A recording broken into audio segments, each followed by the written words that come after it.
Hello दोस्तों, कैसे हैं आप लोग। तो आज के इस वीडियो में आप सबके लिए लाए हैं एनसीईआरटी क्लास 7 का हिस्ट्री का चैप्टर नंबर 2 नए राजा और उसके राज्य। इसका जितना भी महत्वपूर्ण अभ्यास का प्रश्न उत्तर होगा वह सभी आपको इस वीडियो के माध्यम से जानेंगे। तो आइए देखते हैं।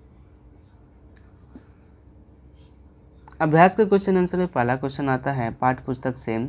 अगर आप इसका PDF डाउनलोड करना चाहते हैं तो इसका लिंक हम डिस्क्रिप्शन में डाल दिया, आप वहाँ से जाकर PDF डाउनलोड कर सकते हैं। पहला क्वेश्चन है जोड़ा बनाना है। गुर्जर प्रतिहार का क्या हो जाएगा, पश्चिमी ढक्कन। राष्ट्रकूट का बंगाल। पाल का गुजरात और राजस्थान। चोल का तमिलनाडु। ये आपको पहले से दिया गया है और इसका जोड़ा में क्या बन जाएगा, आइए देख लेते हैं। गुर्जर प्रतिहार कहाँ है, तो गुजरात और राजस्थान में। राष्ट्रकूट कहाँ है, पश्चिम ढक्कन में। पाल बंगाल में। चोल तमिलनाडु में। ओके, नेक्स्ट क्वेश्चन आती है त्रिपक्षीय संघर्ष में लगे 3 पक्ष कौन कौन से थे। तो त्रिपक्षीय संघर्ष में लगे 3 पक्ष कौन थे, तो पहला था गुर्जर प्रतिहार, दूसरा था राष्ट्रकूट और तीसरा था पाल। ये 3 पक्ष थे। नेक्स्ट क्वेश्चन है चोल साम्राज्य में सभा की किसी समिति का सदस्य बनने की आवश्यकताएं क्या थी। तो आइए इसका यानी कि शर्तें क्या थी, तो आइए इसका शर्त देख लेते हैं। चोल साम्राज्य में सभा की किसी समिति का सदस्य बनने के लिए निम्न शर्तें आवश्यक थी। पहला, सभा के सदस्य के लिए इच्छुक लोगों को ऐसी भूमि का स्वामी होना चाहिए जहां से भू राजस्व वसूला जाता है। दूसरा, उसके पास अपना घर होना चाहिए। तीसरा, उसकी उम्र 35 से 70 के बीच होनी चाहिए। चौथा, उन्हें वेदों का ज्ञान होना चाहिए। पाँचवा, उन्हें ईमानदार होना चाहिए। और छठा, उन्हें प्रशासनिक मामलों की अच्छी जानकारी होनी चाहिए। ओके, नेक्स्ट क्वेश्चन आती है चाहमानों के नियंत्रण में आने वाले 2 प्रमुख नगर कौन कौन से हैं। तो चाहमानों के नियंत्रण में आने वाले नगर में पहला है कन्नौज, दूसरा है बनारस, तीसरा है इंद्रप्रस्थ और चौथा है प्रयाग। नेक्स्ट क्वेश्चन है राष्ट्रकूट कैसे शक्तिशाली बने, वो आपको समझाना है। तो आइए देख लेते हैं। राष्ट्रकूट शुरू में कर्नाटक के चालुक्य राजाओं के अधीन थे। 8वीं सदी के मध्य में एक राष्ट्रकूट शासक दंती दुर्ग ने चालुक्यों को अधीनता से इनकार कर दिया। बाद में चालुक्यों को उसने हराया और अपनी सैनिक शक्ति में वृद्धि की। नेक्स्ट क्वेश्चन है नए राजवंशों ने स्वीकृति हासिल करने के लिए क्या किया। तो नए राजवंशों ने स्वीकृति हासिल करने के लिए निम्नलिखित कार्य किए। पहला, राजा लोग नए राजवंश को अपने मातहत का सामंत के रूप में मान्यता देते थे। दूसरा, अधिक सत्ता और संपदा हासिल करने पर सामंत अपने आप को महासामंत, महामंडलेश्वर इत्यादि घोषित कर देते थे। तीसरा, कभी कभी वे अपने स्वामी के यानी कि अधिपत्य के स्वतंत्र हो जाने का दावा भी करते थे। चौथा, उद्यमी परिवारों के पुरुष ने अपनी राजशाही कायम करने के लिए सैन्य कौशल का इस्तेमाल किया। नेक्स्ट क्वेश्चन नंबर 7 है तमिल क्षेत्रों में किस तरह की सिंचाई व्यवस्था का विकास हुआ। तो तमिल क्षेत्रों में सिंचाई व्यवस्था का निम्न प्रकार से विकास हुआ। पहला, प्राकृतिक झीलों की सिंचाई की व्यवस्था की गई। दूसरा, अनेक नहरों को निर्मित किया गया। तीसरा, कई तालाबों और हौजों को निर्मित किया गया। चौथा, अनेक क्षेत्रों में नए कुएं खुदवाए गए। ओके, नेक्स्ट क्वेश्चन आती है चोल मंदिरों के साथ कौन सी गतिविधियां जुड़ी हुई थी।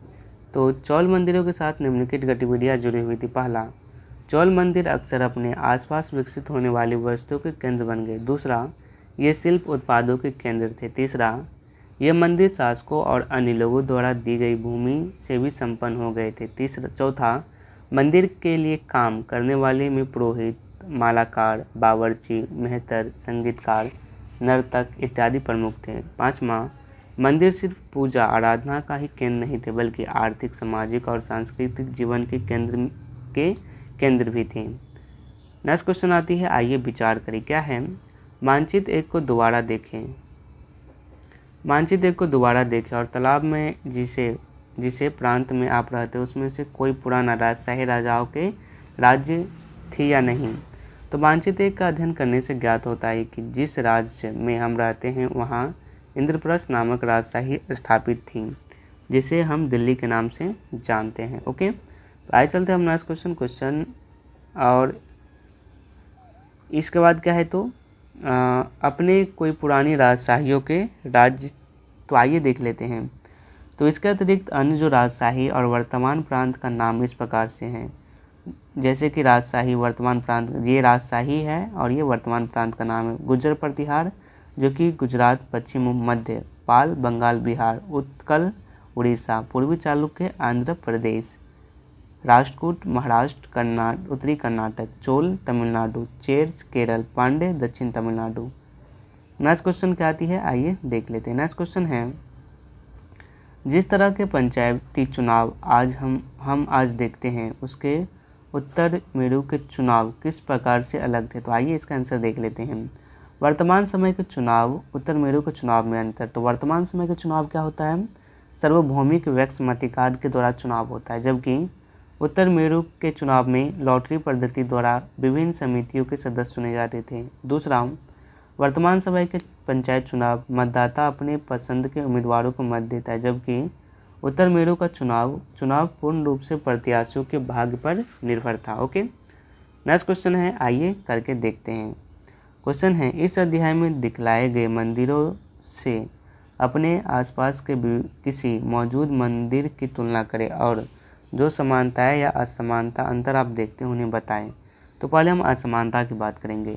इस अध्याय में दिखलाए गए मंदिर द्रविड़ यानी शैली से स्थापित कला से निर्मित है, लेकिन वर्तमान के जो अधिकांश मंदिर बेसर शैली स्थापत्य कला द्वारा निर्मित है।